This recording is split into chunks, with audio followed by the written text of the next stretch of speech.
Ամեն մեկը դատաիրավական համակարգում բաներ ունեն, անձեռնեմ խելի պաշտոններում կոնկրետ իրանց անունով մարդիկ ունեն նշանակած։ Մարդիկ ունեն նշանակած։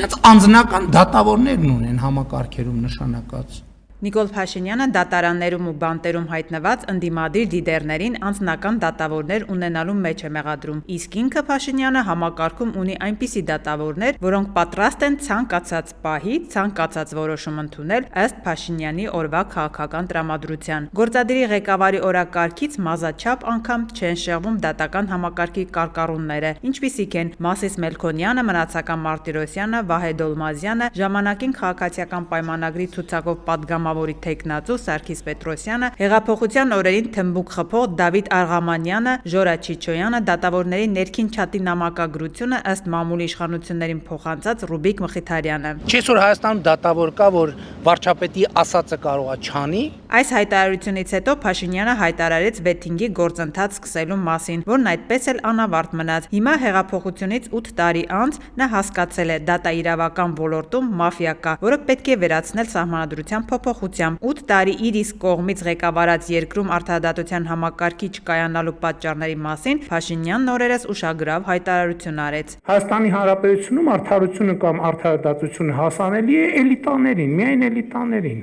Ու այդուհանդերձ Փաշինյանը մաֆիոզո էլիտաների համար արդարադատություն կայացնող դատավորներին վստահելով դատի է տալիս նախկին թիմակիցներին։ Ես հարուստներ չունեմ, որ գան տանեն գլուխն ուտեն,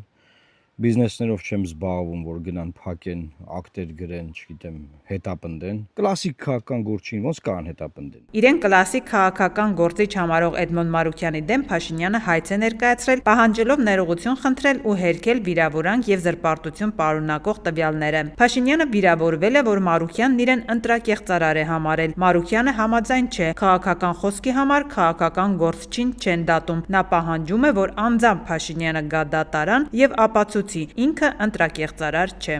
Մտածում եմ պետքա փաստաբան ուղարկի, փաստաբանը գա այդ հայցադույմը ներկայացնի, բայց չէ, նիետ, որովհետեւ ինքը ինձ է դատի տվել, իսկ ինձ որ դատի է տվել, դա նույնն է ոնց որ ինչ անես, չգիտեմ։ Գնաս ասենք Ռոնալդոյի հետ ֆուտբոլ խաղաս, էլի, ասենք անիմաստ։ Մի հայց էլ Փաշինյանը իր խմբակցության նախկին падգամավոր Սոֆիա Հովսեփյանի դեմ է ներկայացրել կրկին վիրավորանքի եւ զրպարտության համար։ Հովսեփյանը եւս Փաշինյանին մեղադրել էր ընտրությունները կեղծելու մեջ։ Նախկին թիմակիցը նրա հասցեին ասել էր. «Այդ տականքի ես վաղուց եմ ճանաչում, գիտեի թե ոնց է նկարելու թվերը»։ Փաշինյանը պահանջում է ներողություն խնդրել եւ դրամական փոխհատուցում 2 միլիոն դրամ վիրավորանքի եւ 4 միլիոն դրամ զրպարտության պատճառված ոչ նյութական վնասի համար։ Սակայն ընտրությունների թեմայով ամենավիճահարույց հայտարարությունը թերևս հենց Փաշինյանն է արել, որի համար շատերն են ցանկություն հայտնել դատի տալ նրան։ Ասում եմ, որ 70%-ը քվեարկել է ընտրակաշառքով։ Այս հայտարարության Փաշինյանի հաշվարկներով նվազագույնը 300,000 քաղաքացի նրան կարող է դատի տալ ընտրակաշառք վերցնելու մեջ անհիմն մեղադրելու համար։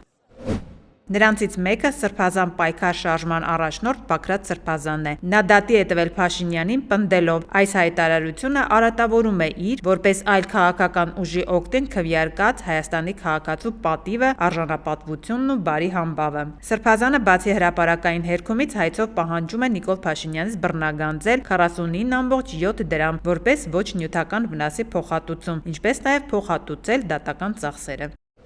Շարքային քաղաքացիները եւս այս ընթացքում դատական հայցեր են ներկայացրել Փաշինյանի այս հայտարարության համար։ Քաղաքացի Լուսինե Ավագյանը Փաշինյանից պահանջում է հերքել իրեն որպես ընդդիմադիր ուժի ձայն տված ընտրողի ընտրակաշառք վերցնող որակելը եւ վճարել $15,000 համարժեք գումար։ Ընտրություններից հետո Ծառուկյանը հայտնվեց ճաղերի հետևում, իսկ ընտրություններից առաջ Ծառուկյանն էր դատի տվել Փաշինյանին իրեն հանցագործ, շպիոն, գործակալ ասելու համար, ինչպես նաև Հայաստանի ժողովրդին թալանել է հայտարարության համար։ Ծառուկյանը պահանջել է ներողություն խնդրել եւ վճարել 9 միլիոն դրամ փոխհատուցում։ Նախընտրական քարոզարշավի ընթացքում մի հայց էլ է վաստակել Փաշինյանը։ Նրա հետ վեճից հետո կալանավորված եւ բանտում հացադուլ հայտարարելուց հետո կալանքից ազատ արձակված արցախցի քաղաքական գործիչ Արթուր Օսիպյանը եւս դատի է տվել Փաշինյանին։ Հիշեցնենք, նա առաջին մարդն էր, որին հունից դուրս եկած Փաշինյանը աղմկահարույց իր հարցով դիմել էր. «Ինչու չեք զոհվել»։ Գնալ զոհվել մեր երեխեքի տեղը։ Արթուր Օսիպյանն եմ։ Քալանչի աննասումներ։ Դու քեզ կենթանի։ Դուք ես կենթանի, որ մի հատ էլ 5,000 զոյի մասին ես խոսում, այդ տական, ինչ ես կենթանի,